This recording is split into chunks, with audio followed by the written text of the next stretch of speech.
Monsieur, pourquoi? Ça veut dire qu'il n'y a rien. Et maintenant, tu prends toujours épreuve de Bernoulli. Mais tu ne remplaces pas ici la par 5. Quand on dit n partie, maintenant tu mets n. Tu mets 0 ici. Tu mets le succès que tu cherches là. C'est combien? 17. Ici combien? 42. Tu mets ici toujours 0. C'est lui qui était 40. Et ici tu mets 1 moins 17 sur 42. Et tu fais lui là. Maintenant il y a une propriété depuis la part de seconde A. Seconde A, on fait convention. Seconde A, on dit, si ici ça s'appelle n et puis ici ça s'appelle 0, c'est que quand ça va reconnaître pas. Donc ça dit que tu ne peux plus calculer. Si ici ça s'appelle probabilité, ou bien n'importe quel nombre, et puis en haut de lui, il y a quoi? 0, il ne faut pas calculer, ça fait aussi combien? Donc finalement, P de x égale à 0, les deux là vont être 1, 1. La propriété qui a déjà dit ça. Et maintenant, à partir d'ici, c'est lui là celui qui a resté. Or, si lui là celui qui reste, ça fait combien? 1 moins 17 sur 42 fait combien d'abord?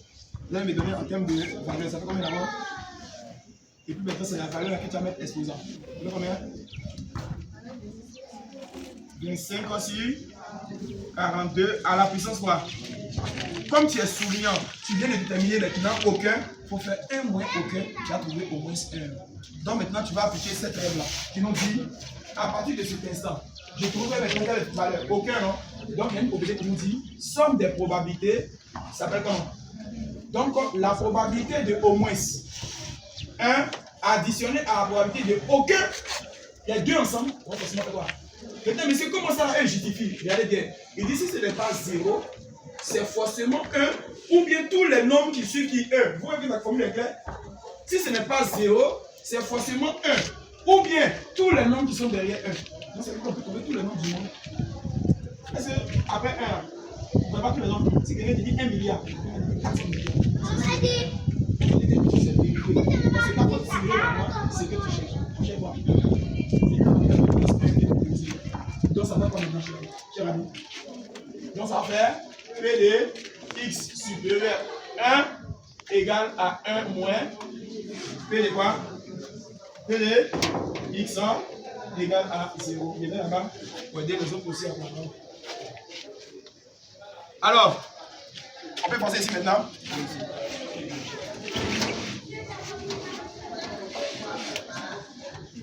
Dans ce cas, on obtient quoi?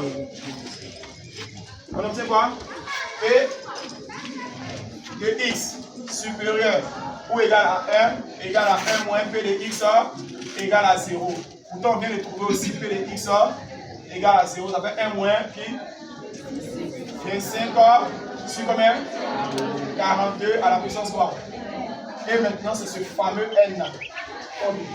Maintenant, quand on te dit de résoudre la question, on te dit P de n soit dans la phrase de loi dépasse. Au moins une boule blanche dépasse 0,99. On dit dépasse. Quelle information? Supérieur ou égal ou inférieur?